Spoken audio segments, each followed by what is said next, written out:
Jason Anderson of the Sacramento Bee. J.A., always great to have you on. My friend, you had some incredible observations about Vivek Ranadive in your article over the course of the last couple of days. Can you share with us what those were?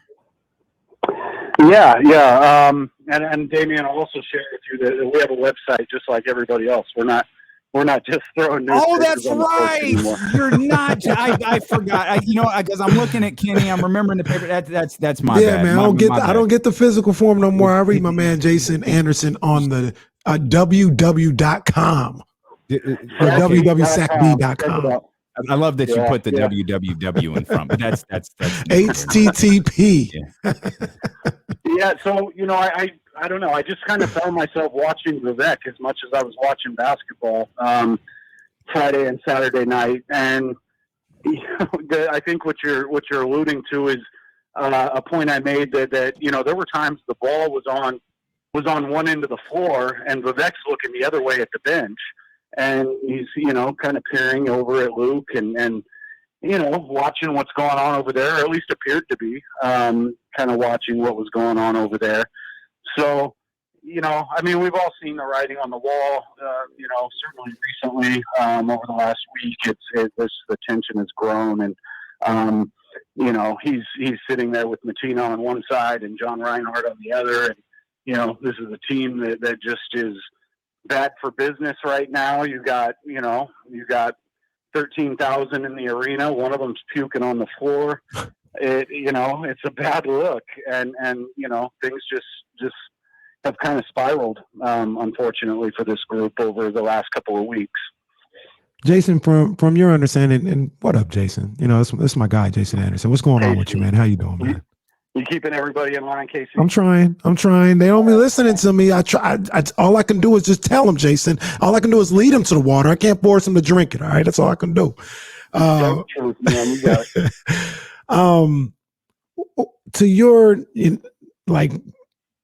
To your knowledge, where is Vivek right now? Is he speaking to anybody? Is he kind of still lurking in the shadows? And I know for a long time he hasn't really address the media or anything like that, but he's out there center court in the games. Does he just kind of get to the game and duck out? Is he really not around like that? No, Vivek's, it's status quo in terms of his presence. He's never really been available to us. He comes in around game time, takes his seat, disappears, right after the game out through the tunnel and then he's gone. So we don't have a lot of access to Vivek.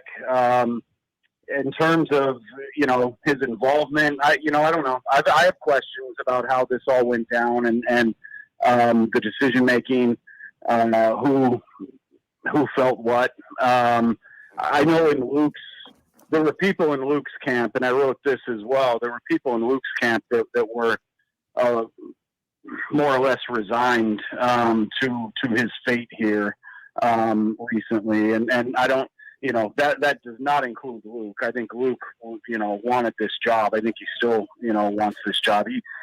For whatever you want to say about Luke, he cared a lot about this group, these players.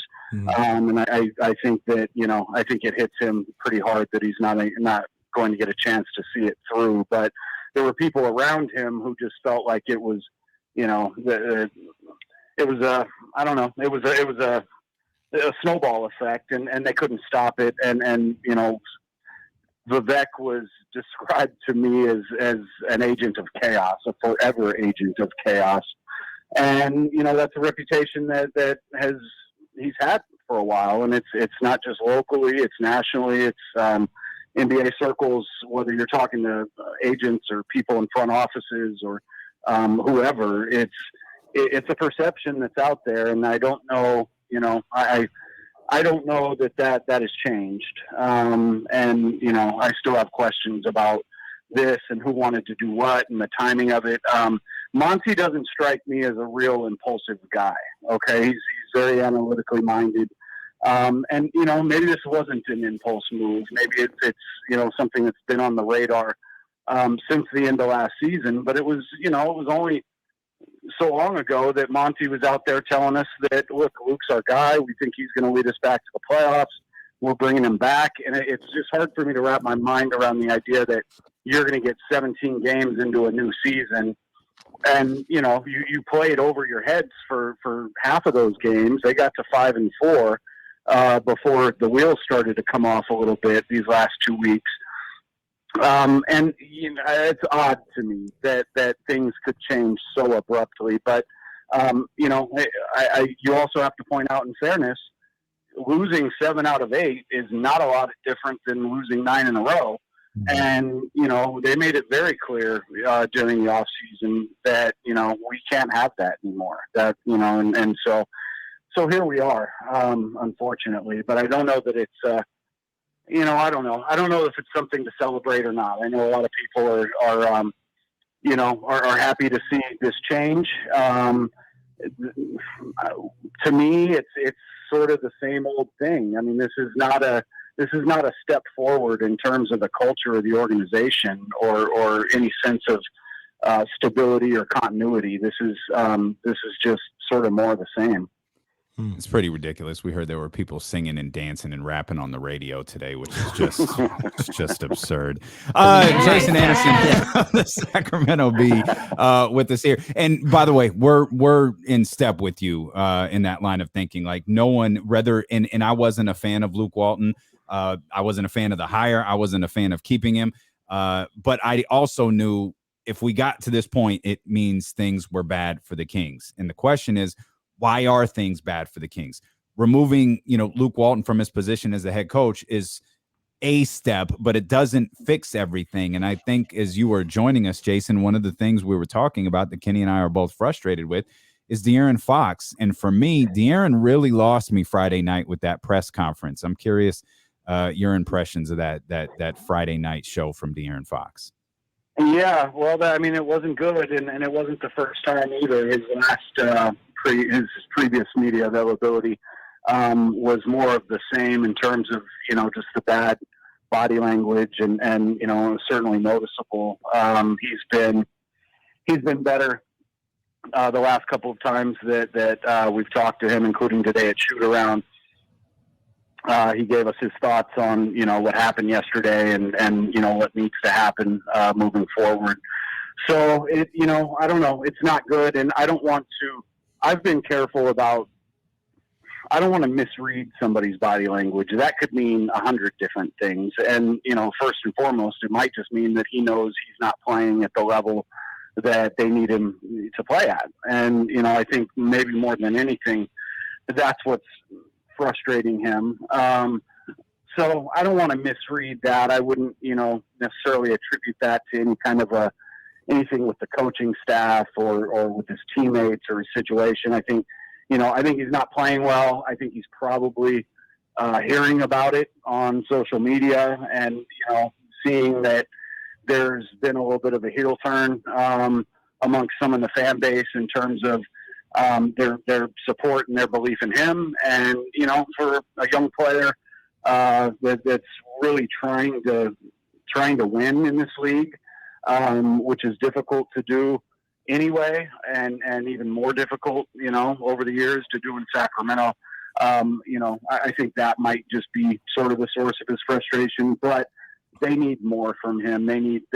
That body language is they can't have that. This team has enough challenges as it is without the franchise guy coming out and, kind of carrying himself that way. So they need him to do better in those situations. Well, part of me, Casey, real quick, feels like you mentioned the fans turning heel. Like, I think some of the fans think De'Aaron turned heel. Yeah, maybe. He's Hollywood. He's Hollywood Hogan now with the black beard. I don't know if you get that reference, but I think that's the way some fans are looking at it. NWO, I got you. Oh, my man. I know Jason, a wrestling fan. My man. Let's go.